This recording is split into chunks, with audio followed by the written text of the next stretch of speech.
Vamos abrir a palavra de Deus no Evangelho de João, capítulo 17. João, capítulo 17. O meu foco aqui é apenas um versículo, mas o texto é tão lindo que eu vou ler alguns versos, né? João, capítulo 17. A chamada oração sacerdotal de Jesus. Tendo Jesus falado essas coisas, levantou os olhos ao céu e disse: Pai, é chegada a hora, glorifica a teu Filho, para que o Filho te glorifique a ti, assim como lhe conferiste autoridade sobre toda a carne, a fim de que ele conceda a vida eterna a todos que lhe deste. E a vida eterna é esta, que te conheçam a ti, o único Deus verdadeiro, e a Jesus Cristo a quem enviaste. Eu te glorifiquei na terra, consumando a obra que me confiaste para fazer. E agora glorifica-me, ó Pai, contigo mesmo, com a glória que eu tive junto de ti antes que houvesse mundo. Versículo 4. Eu te glorifiquei na terra, consumando a obra. Na outra tradução, terminando o trabalho que me confiaste para fazer. Nosso Deus, nosso Pai, aplica a tua palavra em nosso coração, que estejamos atentos na recepção e na proclamação dessa palavra, que haja unção do teu Espírito Santo para gerar edificação e transformação em nossas vidas. Eu oro assim e te agradeço em nome de Jesus. Amém. Amém. Há alguns anos, uma cuidadora de idosos na Austrália publicou no blog e fez tanto sucesso que virou um livro sobre os 5 maiores arrependimentos das pessoas. Ela cuidava de pacientes em estado terminal, cuidados paliativos, e ela foi pesquisando, e daí foi compartilhando e foi crescendo o interesse das pessoas sobre, no original é os 5 lamentos, né? O que as pessoas mais lamentam na hora da morte. O que aqueles pacientes mais lamentavam? Nós já tivemos aqui Você sabe que a gente tem um podcast aqui na igreja, né? Chamado Café com Oração. É o melhor podcast do Brasil. Se você não assistiu, você precisa assistir. Toda quarta-feira, 8 horas da manhã. E o podcast que nós fizemos sobre os 5 maiores arrependimentos é um campeão de audiência. Está lá no YouTube, que a gente falou sobre um por um. Está aí o locutor Vicente, que não me deixa mentir. Então, se você nunca ouviu esse podcast, você está perdendo muita coisa, muito aprendizado, muito aprendizado. A gente sempre relaciona coisas que são informações da sociedade, da psicologia, da filosofia, da pedagogia, com a Bíblia. E é normalmente o que eu faço também nas minhas pregações. E esse livro não é um livro de nenhuma autora cristã, ela não é cristã, mas ela escreveu esse livro. E o primeiro arrependimento, o primeiro lamento que ela detectou das pessoas na hora da morte. Cada um desses aqui, eu acho que dá para fazer uma pregação, né?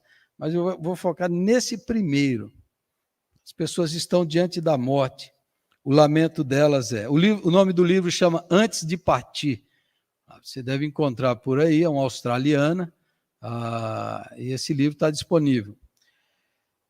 Ela diz que as pessoas lamentam que elas não tiveram coragem para viver uma vida verdadeira para elas mesmas, com os princípios dela, e não a vida que os outros esperaram dela. Esse é o primeiro lamento das pessoas. Como eu gostaria de ter vivido uma vida de acordo com o que eu senti que era para viver, de acordo com como eu acho que eu deveria viver. Mas as pessoas no final da vida chegam já em estado bem difícil, e dizem assim: eu vivi a vida que os outros planejaram, que os outros esperaram de mim, e agora é tarde demais. Só para sua curiosidade, os outros arrependimentos são, e tem a ver até com isso, porque está tudo muito junto.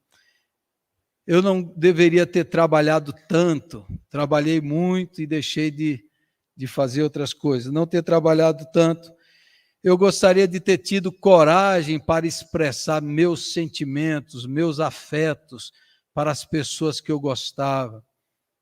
Eu gostaria, se eu pudesse, eu gostaria de ter expressado mais os sentimentos.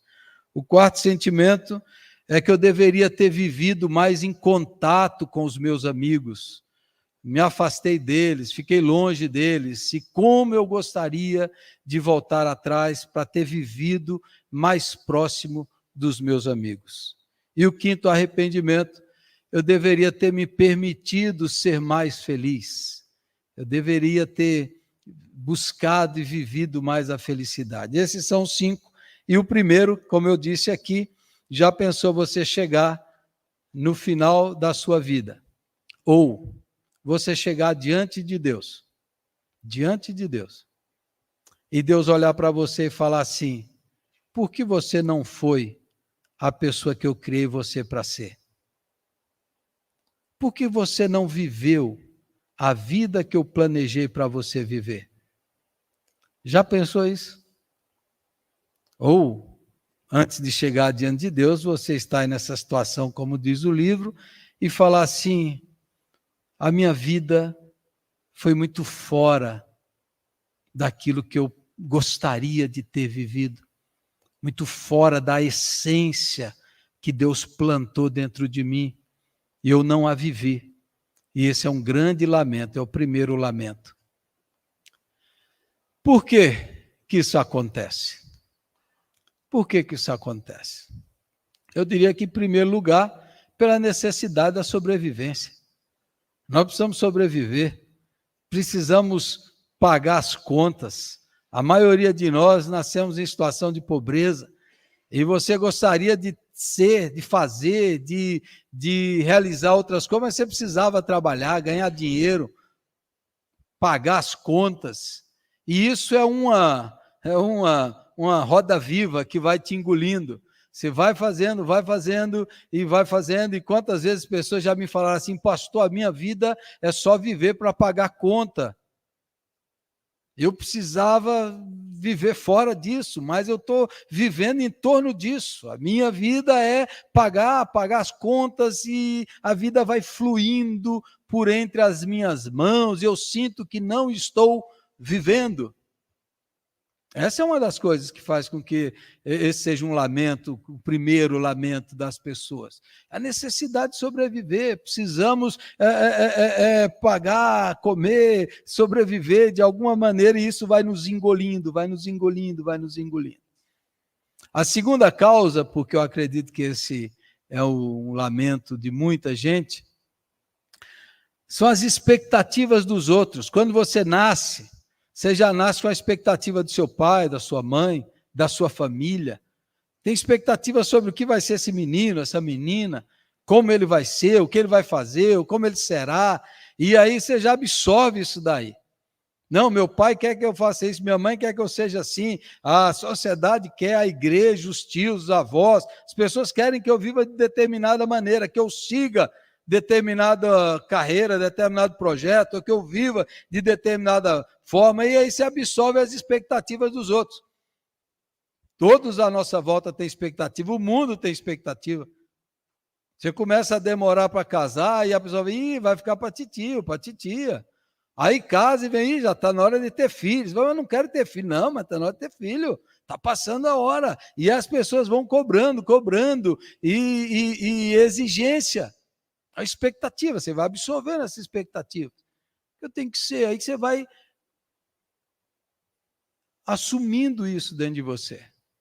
Uma das histórias que ela conta no livro é de uma senhora que o casamento sugou a vida dela. O marido sugava a vida dela.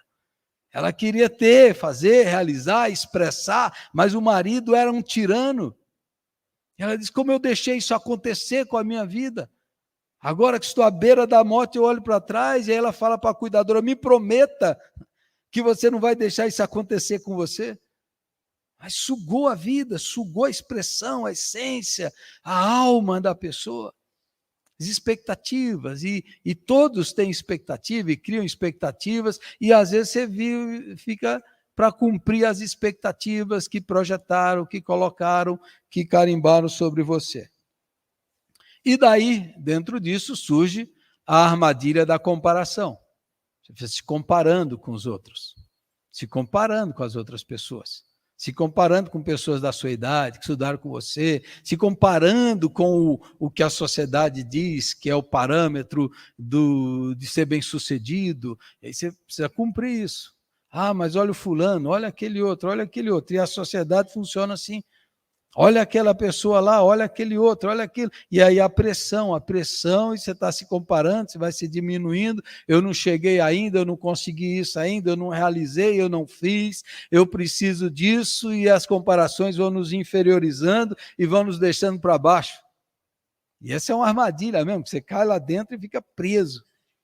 Não, mas olha isso, olha o fulano, e aí já era. Pense aí na sua vida por alguns instantes. Pense na sua história de vida. Você entrou numa roda viva?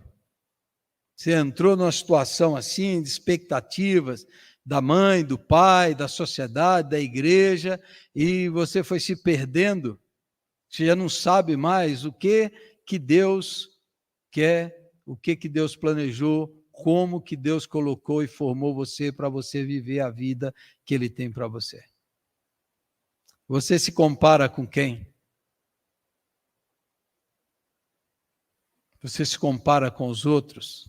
A sua vida depende dos outros para você se sentir melhor ou pior? Você está sempre se comparando. Eu tenho que me comparar para me sentir melhor ou pior. E assim vai, e assim vai. Onde eu quero chegar? Né? O que eu quero falar? Jesus é o nosso modelo. Jesus é o nosso modelo. Jesus teve o trabalho mais pesado, a maior obra, maior de todas para fazer. Mas desde quando Jesus nasceu, ele recebeu expectativas das pessoas, da sua família, da multidão, do povo, dos líderes religiosos, dos seus discípulos. Pessoas colocaram expectativas em Jesus, sempre. E Jesus foi fazendo diferente.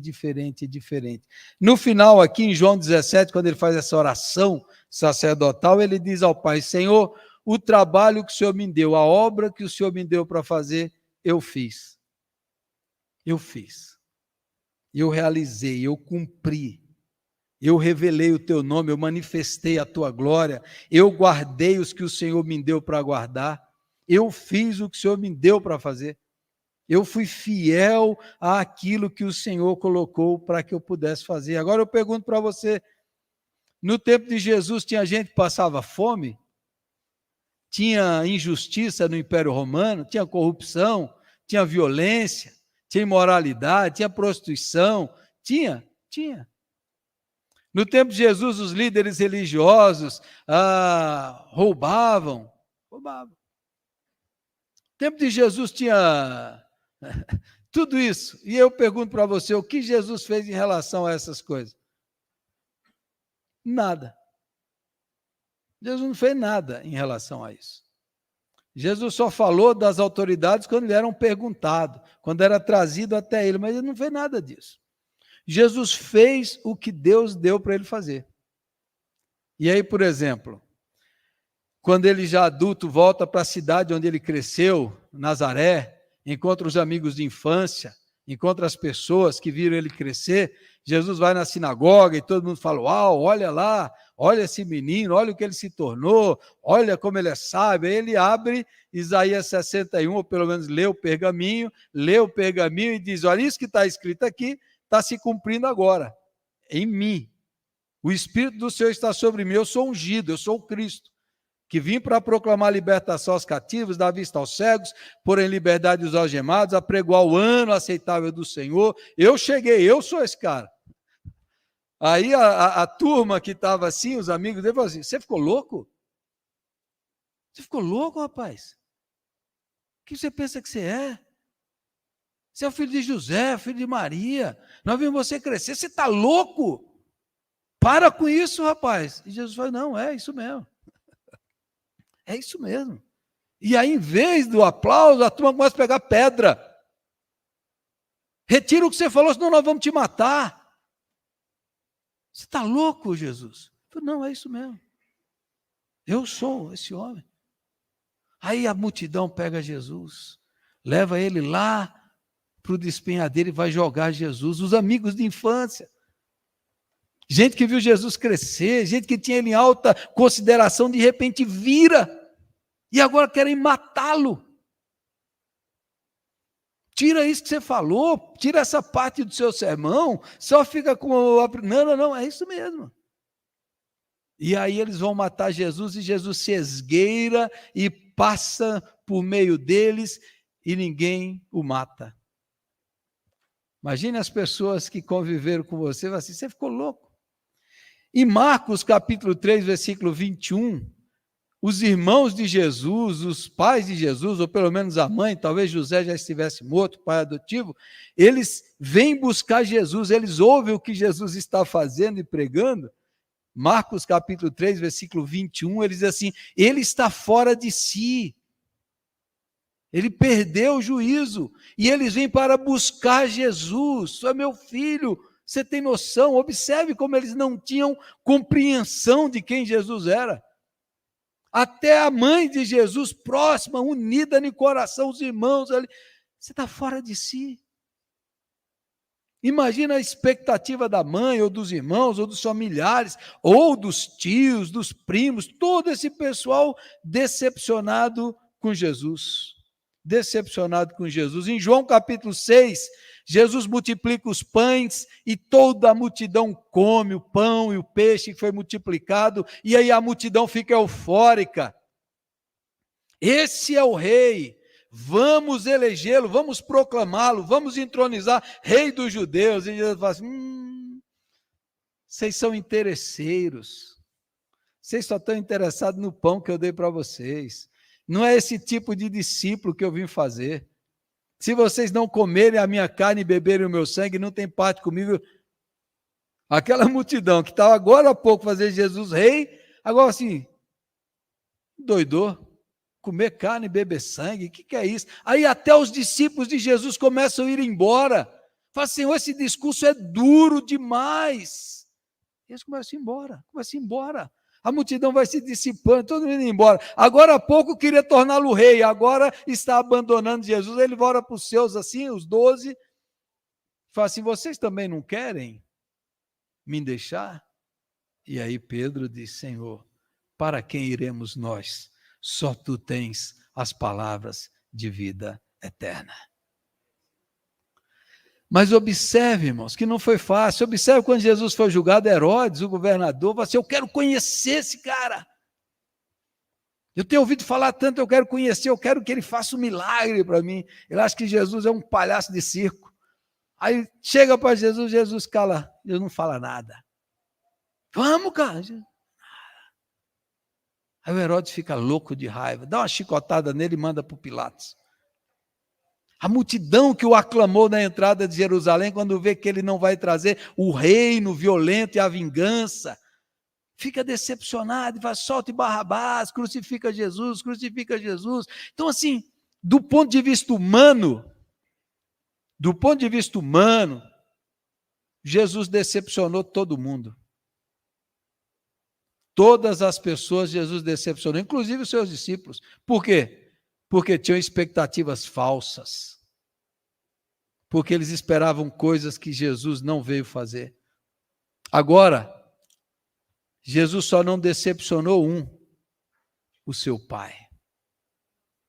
Jesus só não decepcionou o seu Pai, que era o seu grande foco, seu amor, sua razão, seu objetivo, aquilo que ele veio fazer a obra que o Pai me deu para fazer. Eu pergunto para você nessa noite aqui, em nome de não decepcionar as pessoas, você tem decepcionado a Deus? Você tem vivido uma vida falsa, superficial, fingida? Você tem tentado agradar os outros, mas Deus que soprou a sua alma, que te criou de forma maravilhosa no ventre da sua mãe, esse Deus, ao olhar para você hoje, perguntar para você, você está vivendo a vida que eu criei você para viver? Você está sendo a pessoa porque você não foi a pessoa. O dramaturgo irlandês chamado George Bernard Shaw uma vez perguntaram para ele, já no fim da vida, qual personagem histórica você gostaria de ter sido? E o George Shaw disse, eu gostaria de ter sido George Shaw, porque eu vivi a vida de outra pessoa, eu não tive coragem de ser eu mesmo. Imagine, Deus perguntar para você, e você sabe, você conhece lá na essência, você sabe isso daí.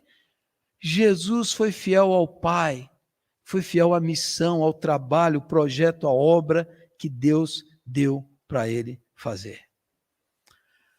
Como é que a gente faz isso? Como é que a gente faz isso?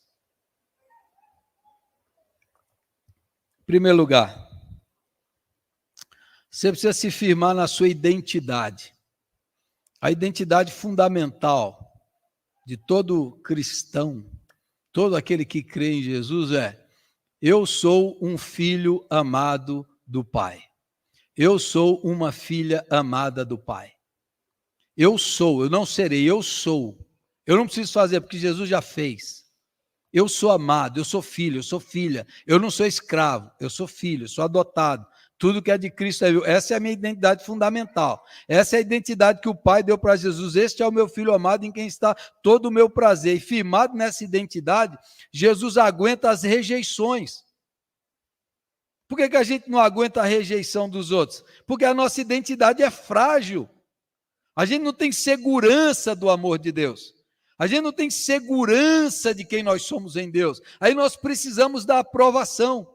Nós precisamos do aplauso, nós precisamos do elogio, nós precisamos que os outros nos validem. Mas quando você tem essa validação interior, íntima, profunda, de quem você é, independente se o mundo está do seu lado ou contra, eu sei quem eu sou, e essa é a verdade mais irrevogável, inviolável, imutável da Bíblia. Eu sou um filho amado de Deus, ainda que o mundo me odeie, eu sou um filho amado de Deus. Ninguém pode tirar isso de mim, ninguém pode quebrar isso, essa é uma verdade inviolável e irrevogável. Esse é o fundamento que você tem que cultivar e se firmar todo dia. Não importa se vão sim ou não, se vão receber ou não receber, eu sei quem eu sou. É isso que Jesus disse para Satanás, é isso que Jesus disse para a multidão, é isso que Jesus disse para todo mundo. Eu sei quem eu sou. Eu não dependo de você para dizer o meu valor, o meu significado, a minha importância. Quem diz quem eu sou é o meu Criador. É o meu Deus que me formou e me teceu de forma maravilhosa, que me fez e soprou em mim a alma de dentro dele, e essa alma está em mim. Então você precisa se firmar na identidade de filho e filha amada de Deus. Senão você vai ser sempre aquela pessoa carente, pegajosa, duvidosa, insegura, precisa disso, precisa daquilo outro, tudo dependendo do outro, você não sabe quem você é. Agora, firme-se na sua identidade. Segundo, aceite a sua singularidade. Singularidade. Todo ser humano, quem faz aqui a jornada do jeito de viver de Jesus, sabe disso. Todo ser humano tem uma contribuição única para o mundo que Deus colocou. Eu, você, cada um de nós tem uma contribuição única. E às vezes a pessoa passa a vida inteira e não descobre qual é a contribuição única que Deus colocou em mim para eu revelar Deus, para eu contribuir com o mundo. Essa é a minha vocação essencial, interior, o chamado de Deus. Esse é o que me faz ser quem eu sou. É a minha singularidade. É singular. O outro não vai expressar, não vai contribuir. É você. É do seu jeito. É do jeito que Deus criou. Agora, eu sempre gostei muito de ler, gostava e gosto muito de ler os livros dos grandes homens de Deus, as grandes mulheres, os santos, as santas de Deus na história, maravilhoso. Mas quantas vezes na minha vida, eu falei para Deus, Deus, eu queria ser igual fulano de tal. Deus, eu queria ser igual esse pastor, igual esse pregador, igual esse missionário. Ah, sim, eu queria ser igual esse daí. E quantas vezes na minha vida eu lamentei ser quem eu sou, e busquei ser e ter a vida do outro, especialmente desses homens e mulheres que foram muito usados por Deus. E isso tira de você, vai tirando de você a alegria de ser quem você é. Você está sempre, entre aspas, ou até sem aspas, invejando a vida espiritual dos outros. Ah, se eu fosse como esse homem, ah, se eu fosse como Hudson Taylor, George Miller, se eu fosse como esses homens que Deus usou, se eu tivesse essa fé, se eu tivesse essa experiência, se eu vivesse como... Deus não vai perguntar para mim assim, Gelson, por que você não foi o Hudson Taylor? Por que você não foi o George Miller? Por que você não foi um Moody? Por que você não foi um Spurgeon? Por que você não foi o fulano de tal? Deus não vai perguntar nada disso para mim. Deus não vai perguntar para mim, por que você não fez o que o fulano fez, aquele outro fez? Deus não vai perguntar isso aí para mim. Deus vai perguntar para mim, Gelson, por que você não foi o Gelson que eu criei para você ser? Por que você não viveu integralmente na plenitude aquilo que eu coloquei em você para você viver na minha presença?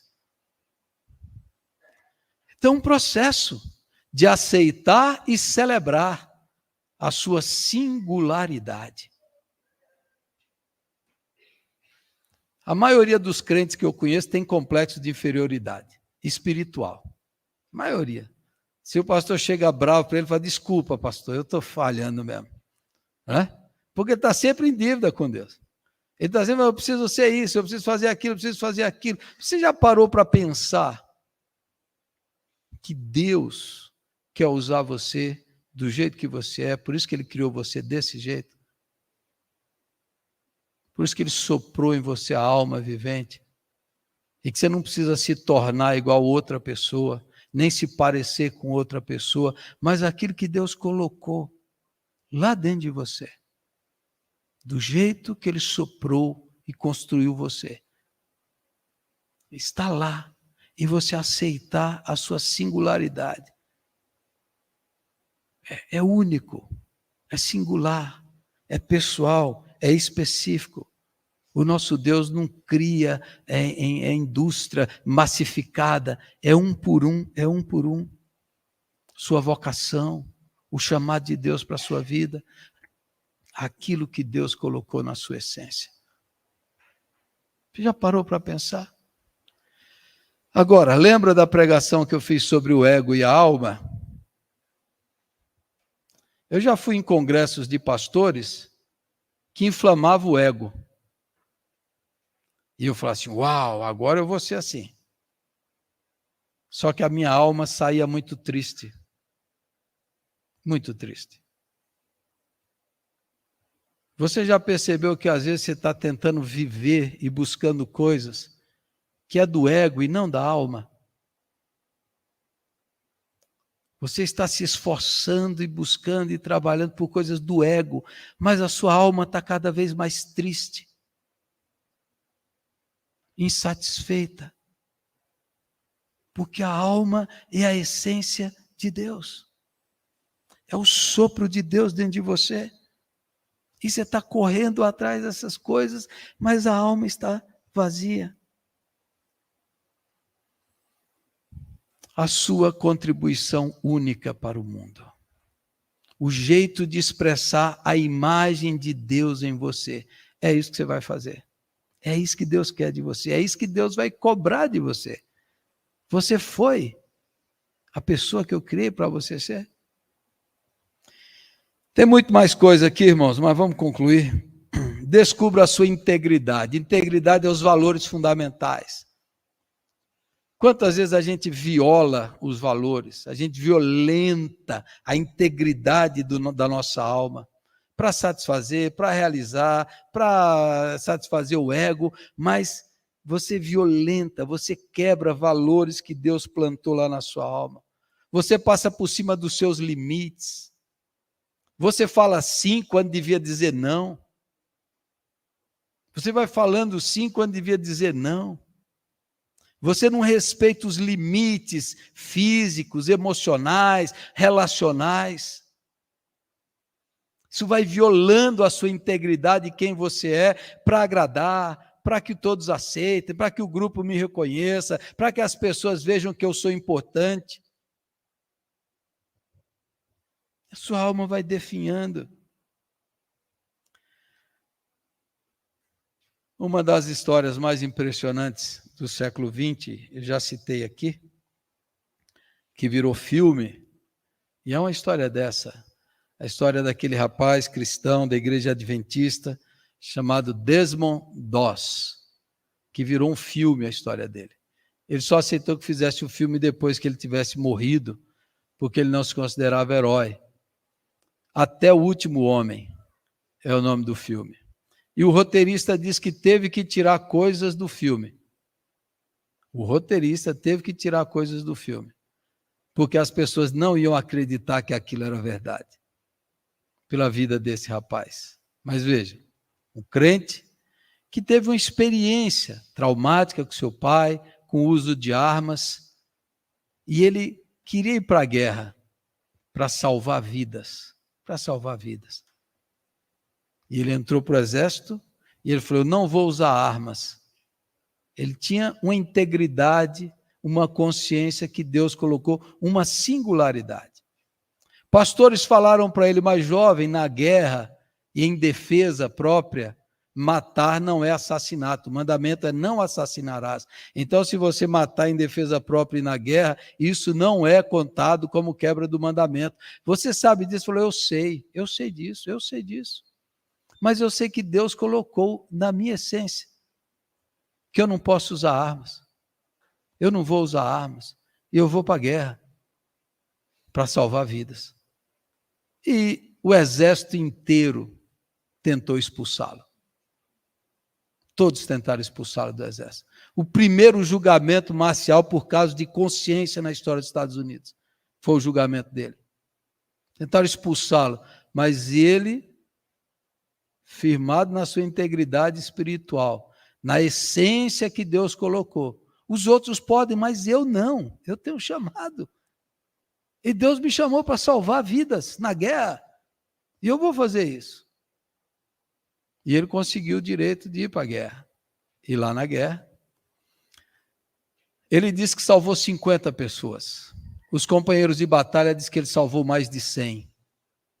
O roteirista do filme falou assim, vamos pôr 75. Sem armas, ele foi salvando pessoas. Mais um. Quando estavam recolhendo ele na ambulância, ferido, ele desceu da ambulância e falou, eu vou salvar mais um. Deus me colocou para salvar mais um. Esse é um exemplo extremo desse homem que foi fiel ao chamado de Deus. A essência que Deus colocou, que aguentou oposição, mas permaneceu firme. A palavra de Deus para você hoje é, quando Deus olhar nos seus olhos, e Ele perguntar para você, por que você não foi a pessoa que eu criei para você ser? Por que você não viveu a plenitude? Você teve medo? Você se acovardou? Ou você teve a coragem de Jesus, de dizer, Pai, o que me desse para fazer eu fiz, e fiz completamente, totalmente, e fiz maravilhosamente. Eu fui quem o Senhor me fez para ser, e eu cumpri e realizei o trabalho que o Senhor me deu para realizar. Vamos ficar em pé, vamos orar.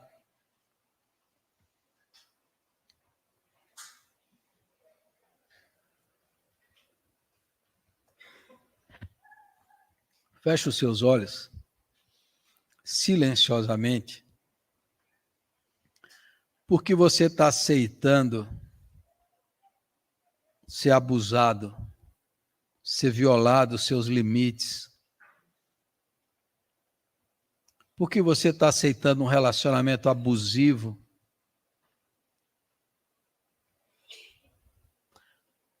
Você tem se rejeitado. Você acha que você não é um crente amado de Deus? que é um filho amado de Deus, você sempre acha que você é de segunda categoria, que você é o pior de todos, e fica correndo atrás da aprovação das pessoas, do aplauso das pessoas.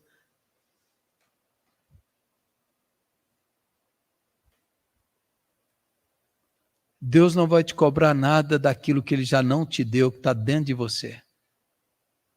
Que o Espírito Santo soprou dentro de você.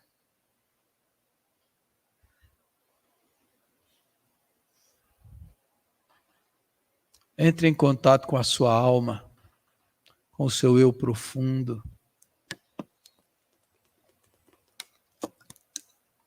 Descubra a sua vocação, o seu chamado, o seu propósito.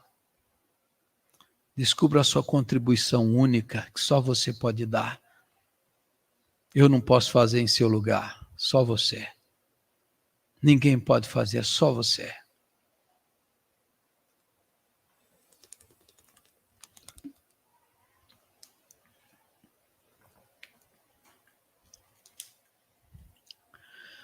Nosso Deus, louvado seja o teu nome, porque o Senhor não vê um grupo de pessoas, o Senhor vê cada indivíduo aqui. O Senhor se relaciona pessoalmente, os fios de cabelo da nossa cabeça estão contados, o Senhor sabe as dores, os medos, as angústias, as preocupações, a infelicidade que cada um carrega no coração, de viver uma vida falsa, escravizada pelo medo de ser quem o Senhor criou para ser.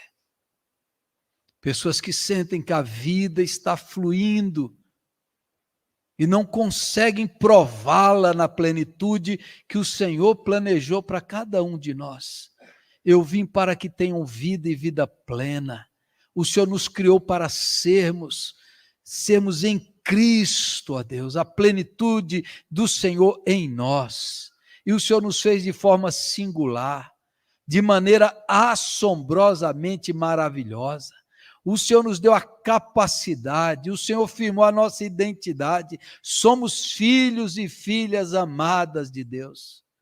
O Senhor não tem netos, o Senhor não tem filhos de segunda categoria, todos são amados em Cristo.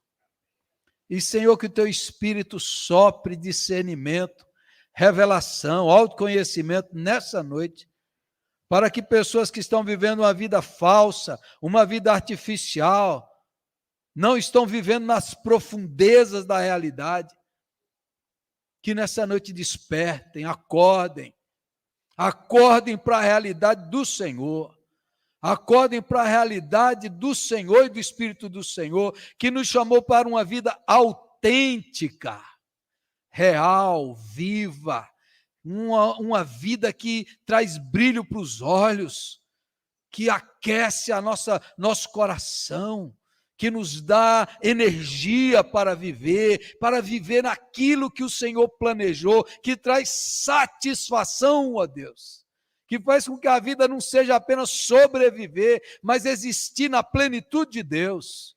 Ajude cada pessoa aqui, Senhor, a descobrir a vida escondida em Cristo, a vida real, a vida plena, a vida que está em Cristo Jesus.